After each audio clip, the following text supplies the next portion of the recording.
De un tema interesante y también olvidado y desconocido, o por lo menos olvidado.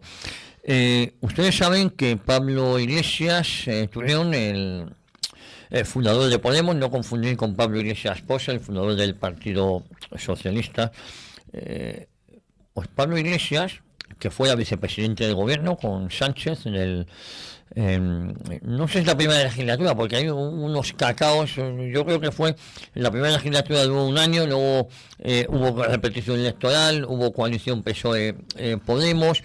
Bueno, el caso es que siempre ha presumido Pablo Iglesias de su padre. Su padre, lo dijo él, era FEAPero. Ser FEAPero significa ser militante del FEAP. Y el FEAP era una organización terrorista fundada por Álvarez del Valle, si no me equivoco, en 1973. A su vez, Álvarez del Valle fue ministro de Asuntos Exteriores con el PSOE en tiempo de la guerra civil que había provocado el propio PSOE. Una organización que, según se comenta, era maoísta de tendencia albanesa. Y uno diría, joder, pues vaya cacao.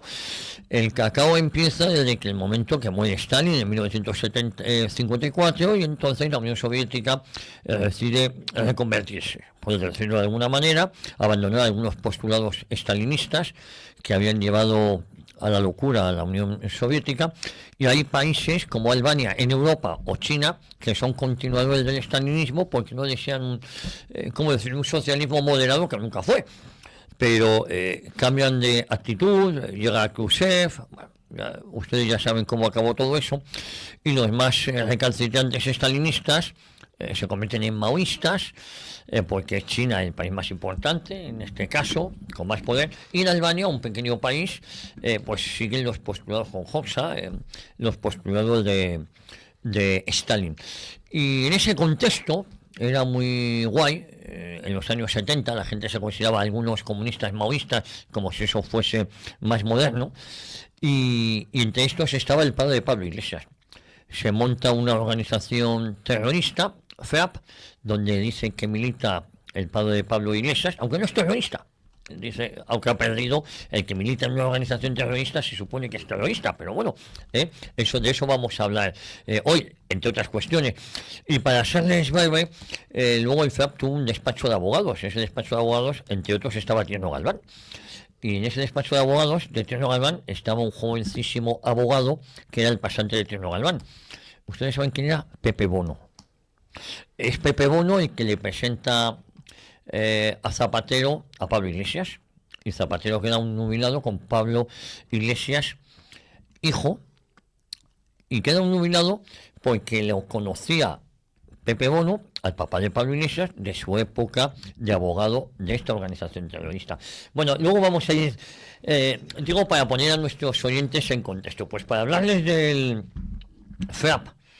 Tenemos a César Bakken. ¿Lo he dicho bien, César? Bakken Tristán. César Bakken Tristán. Tristán es más sencillo y más español. Que sí. Eso es. ¿Bakken de dónde viene? Bakken es una palabra noruega, pero noruega. Es seudónimo. Es seudónimo. Bueno, César Bakken Tristán. Tristán es mi segundo apellido. Bueno, pues, César, ¿por qué no nos pones en antecedentes, más o menos? Bueno, yo he dicho en el 73. Es en el 71, porque creo que en el 73 es cuando muere. No, 73 es cuando ya se hace, digamos, de manera oficial. Se oficializa. Vale. 71 es cuando, digamos, un alarido de ira, es una cacofonía, me gusta. Álvarez del Valle y compañía se reúnen tras los procesos de Burgos, que para ellos fueron ignominiosos, ¿verdad? Porque se les perdonó la vida, por cierto. Dices, ¿por qué vas a juzgar a esas personas tan nobles, no? Entonces decidieron reaccionar creando otro grupo terrorista.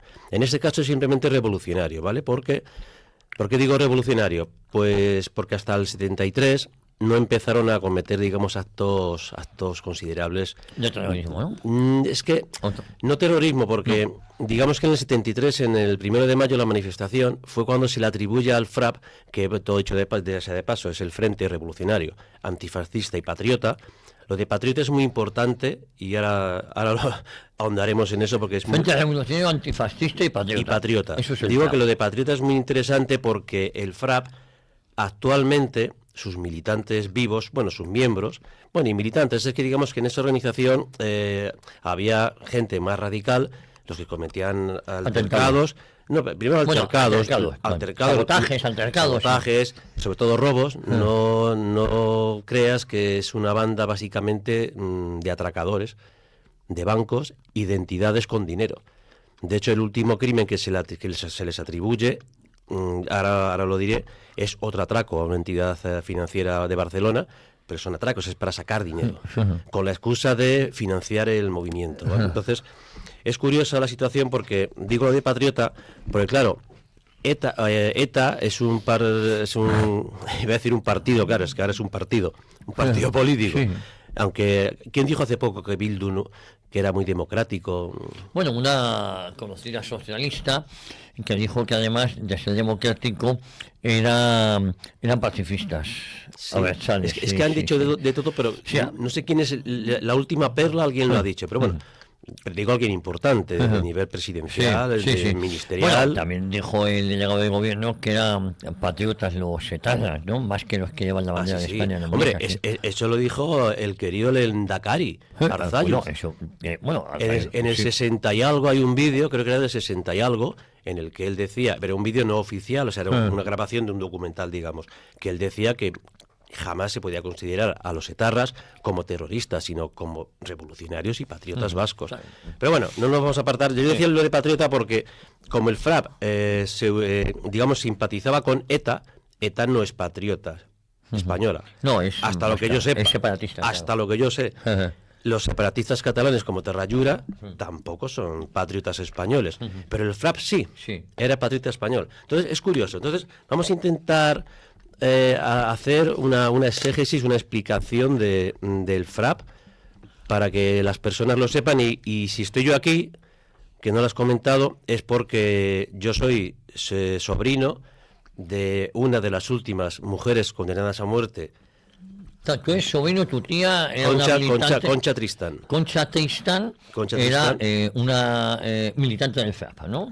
O terrorista del FRAP. En este caso terrorista que fue condenada a muerte. Terrorista del FRAP. Ella fue condenada a muerte junto a otros 12 terroristas del FRAP y los dos de ETA es que no tienen nada que ver con lo del FRAP. Pero coincidió en el tiempo, simplemente. Bueno, los últimos fusilamientos, hablamos de septiembre del 75, son fusilados 27 de septiembre. 3 miembros del FRAP, 2 de ETA. Y tu tía, no solo eran 3 fueron los ejecutados, eran 12 los que estaban condenados a muerte. Eran 13 del FRAP, en primera instancia eran 13 del FRAP, bueno, eran juicios sumarísimos, militares, que es de lo que se quejaban ellos, que como no había guerra, que no tenía que intervenir ahí el ejército ni los militares para juzgar, sino que tenía que ser una cosa civil, ¿no? Pero bueno, era época todavía convulsa, ya es el tardofranquismo, se intuía que Francisco Franco estaba ya en los estertores, fíjate. ¿Cómo así? Bueno, murió en noviembre y esto es menos de un mes. Entre los fusilamientos y la muerte hay menos de un mes de diferencia. Entonces, se quejan estas personas, por tratarlas así, de que les juzgaron, digamos, mal. O sea, que reconocen sus crímenes, pero, oye, es que me habéis pillado y encima me habéis juzgado de una manera que no debería haber sido así. Entonces, igual ellos cuando mataban a los policías, Guardia Armada en este caso y Guardia Civil, lo hacían mal también o tenían que haberlo hecho de otra manera. Porque, en teoría, luego andaremos en los crímenes que se les imputan, ellos solamente reivindicaron 2 asesinatos.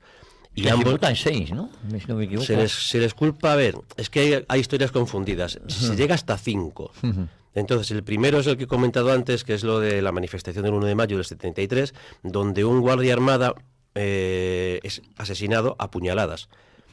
Entonces, claro, vincular eso a actividad terrorista del FRAP es un poquito atrevido. Obviamente, los que le mataron no eran de Fuerza Nueva. Claro.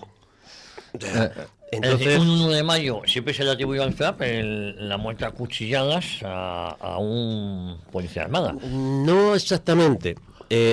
A ver, es que ya en esa época el FRAP hacía asaltos, hacía reivindicaciones universitarias. Pues bueno, lo que vemos ahora en Somosaguas, por ejemplo, desde hace décadas, pero desde que Podemos 2014 se ha aumentado, pues el FRAP era un poquito eso, tirar panfletos, alborotos, hacer lo que he dicho, asaltos, llamaban ellos. Pero en ese 1 de mayo participa el FRAP y este policía es asesinado. El FRAP no participa como organización, sino que obviamente entre los comunistas, digamos, porque eran todos comunistas, pues había fraperos, como decía Pablo.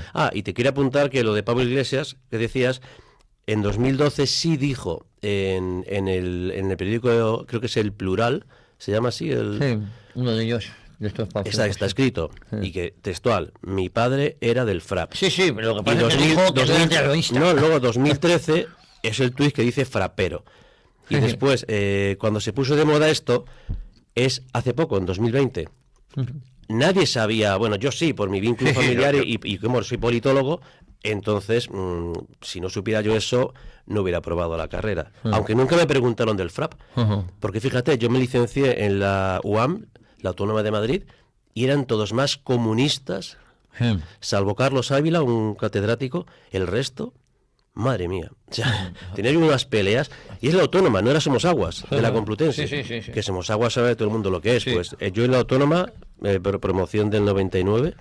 Madre mía. Oye, pero sí me gustaría lo de Concha, volviendo al tutor, y ahora vamos a los orígenes. Fue condenada también a muerte junto con estos tres que... Todos.